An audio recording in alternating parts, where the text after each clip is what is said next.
Mesdames et messieurs, bonsoir et bienvenue dans cette édition de Région. Conférence de presse de la mission de supervision du PRAN entend des projets de reconstitution des actes de naissance sans souche. Les constats faits sur le terrain par le comité de pilotage dans le cadre de l'opération étaient exposés aux hommes des médias à Parakou. C'était le vendredi dernier. Voici le point fait, c'est par Vitessa Roré et Jusqu'à Ayena. Cette conférence de presse de la mission de supervision du projet de reconstitution des actes de naissance sans souche intervient plus d'une semaine après le démarrage de l'opération. Les indicateurs de performance du projet sont au vert. La première impression qui se dégage est que le gouvernement du Bénin ne s'était pas trompé en diligentant ce nouveau projet, en instruisant ce nouveau projet. Et ce constat se révèle à travers les observations eu égard surtout à l'engouement que nous observons au niveau des différents postes d'enrôlement.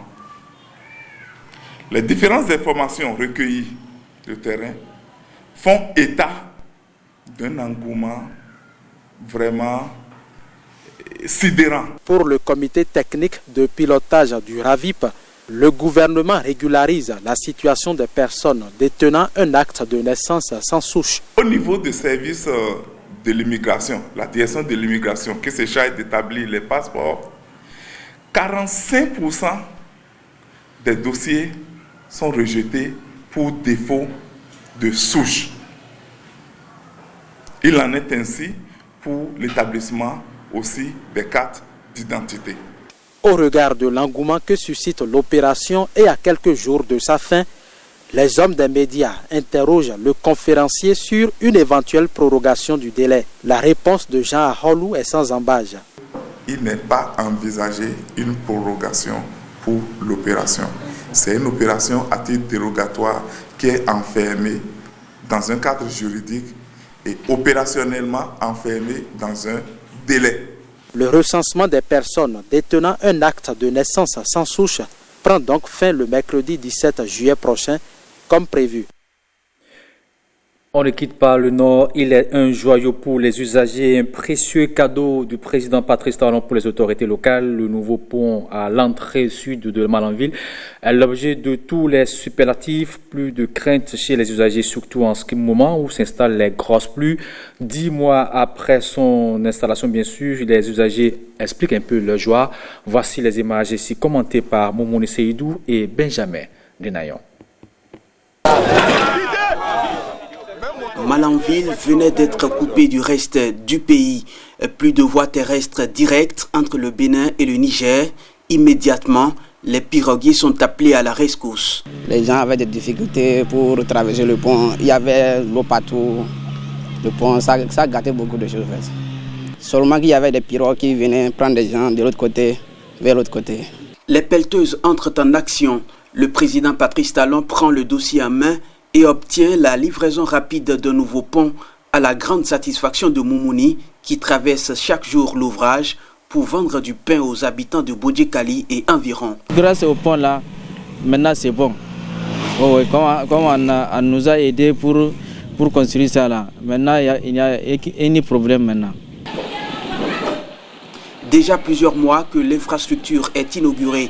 Solide et insubmersible, elle draine chaque jour des centaines de véhicules de toutes sortes. Ce pont efface peu à peu les mauvais souvenirs. On a trop souffert. Vraiment, c'est de la calvaire. D'ici, Boussou Kali pour rentrer à Malanville, vraiment souffre. On remercie le président, M. Talon. Il n'y a pas ce chauffeur-là qui n'est pas content. Je fais Kandi Malanville. Chaque jour, je suis à Malanville, chaque jour.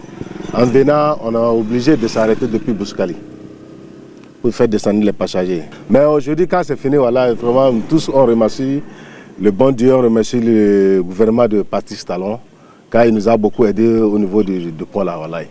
L'affaissement du pont de la Souta a ralenti les activités des compagnies nigériennes de transport. Plus de tracasseries et moins de bénéfices. Il y a beaucoup de souffrances à nous-mêmes, à passagers et à notre société encore.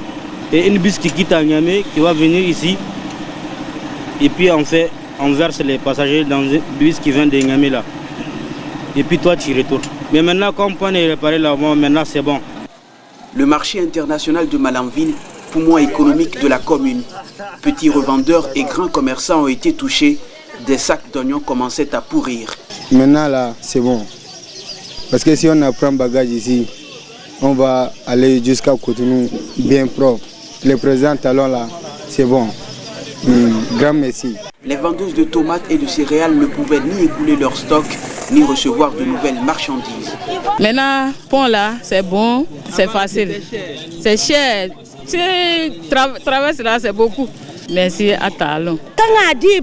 Les tomates étaient pourries, les tomates ne rentrent pas, ça ne passe pas. Tout le marché même, ce n'est pas bon. Mais maintenant, quand on a arrangé le pont, on a bien félicité, c'est bon. Les marchands viennent, le marché, c'est propre. Je remercie le président pour tout ce qu'il a fait pour nous. Éloges et remerciements pour le président Patrice Talon et son gouvernement.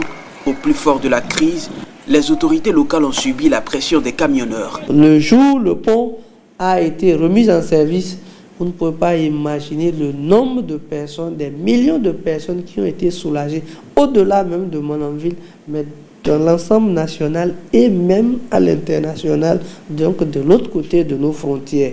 Et il faut retenir qu'après cela, nous avons rencontré nos collègues donc de l'autre côté de la frontière. Ils étaient vraiment soulagés et ils ont apprécié la promptitude du gouvernement du Bénin et la mesure donc de ce qui s'est passé, que le gouvernement a pris pour pouvoir quand même faire de façon rapide ce pont-là. Le nouveau pont de l'entrée sud de Malanville a relancé véritablement le trafic entre le Bénin et les pays de l'Interland. Grâce à lui, tout roule, une bonne nouvelle pour l'économie béninoise. Voilà qui est dit. Des artisans de Parakou en formation pour la professionnalisation de leur profil numérique. C'est à la faveur d'une formation dénommée Boost Your Business, organisée par la direction départementale de l'économie numérique et de la communication, en partenariat bien sûr avec Facebook et Kinayar Inventories. Ils ont près de 200 artisans, tous corps de métiers confondus de Parakou, à bénéficier de ces formations de marketing digital. On a Robinson pour plus de précision. Ces artisans renforcent leur capacité dans la digitalisation de leur profil. En partenariat avec les responsables du programme Boost with Facebook et ceux de Kinaya Ventures, la direction départementale de l'économie numérique et de la communication organise à l'intention des artisans cette formation en vue de transformer leur vie professionnelle. C'est un programme initié par Facebook et Kinaya Ventures, qui est une entreprise africaine cofondée par deux jeunes braves ivoirienne et sénégalaise. Donc, nous avons commencé le programme au Bénin en juin passé et nous sommes à notre 5e session aujourd'hui à Parakou. Nous avons fait plusieurs villes, à savoir Porto-Novo, Nati Tengu, et nous comptons faire le tour du Bénin et faire profiter aux artisans ce programme qui est très riche et très varié et qui leur permettra effectivement, nous les aidons à passer à l'échelle, à vendre un peu partout dans le monde entier. Boost with Facebook Afrique francophone est un programme qui vise à impacter 10 000 entrepreneurs francophones.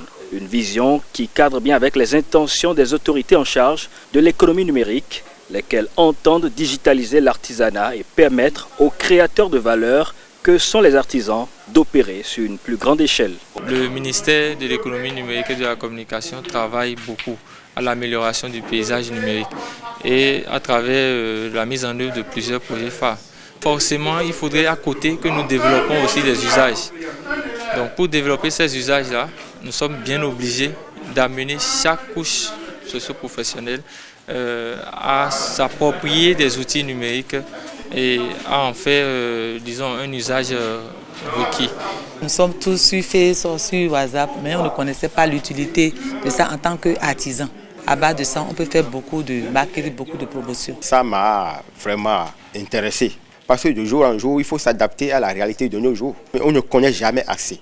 Il faut être toujours à la recherche des idées. Je les remercie infiniment, les autorités de l'économie numérique. Je les demande de ne pas s'arrêter en si bon chemin. Comment faire usage des outils numériques tels que Facebook, WhatsApp Business et Instagram pour booster ses affaires en ligne, des astuces et stratégies de marketing digital, tout un package de formations pour permettre aux artisans de créer et gérer leur page professionnelle en vue d'étendre leur marché. De Parakou, descendons à Porto Novo. La ville capitale du Bénin pose de la première pierre de l'Institut de formation et d'éducation ouvrière de l'UNCB, l'Union nationale des syndicats de travailleurs du Bénin. C'est une initiative du secrétaire général de l'UNCB, soucieux de mettre à la disposition de l'organisation des militants bien formés pour la cause ouvrière. Brice Ungbor, Guillaume Aviano.